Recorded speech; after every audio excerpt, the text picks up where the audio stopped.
We'll come on to that, Chief Marshal, but you'll understand that there's a lot of speculation around, and that will be swirling.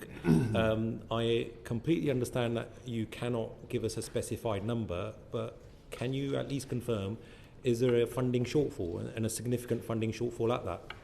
I think what I need to explain to you how this process works, because the cost of the programme depends on a whole bunch of assumptions that we might make, and ultimately it'll be a matter for ministers to make those based on the advice that I and others offer. It's very clear that the demands on defence are growing. It links back to your very first question. The SDR set out very clearly the kind of increasing uncertainty and volatility in the world, and the risk, therefore, to our security, and the importance of the UK's armed forces to the country and its security.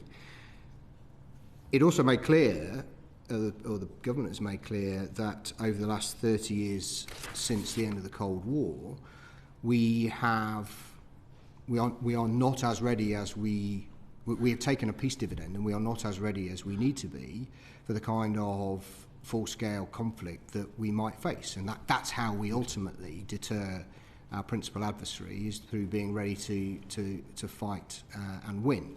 And part of that is also about how we modernise and transform the armed forces to make sure they're ready for that fight in the future. And it's all of those things that we have to take into consideration in terms of how we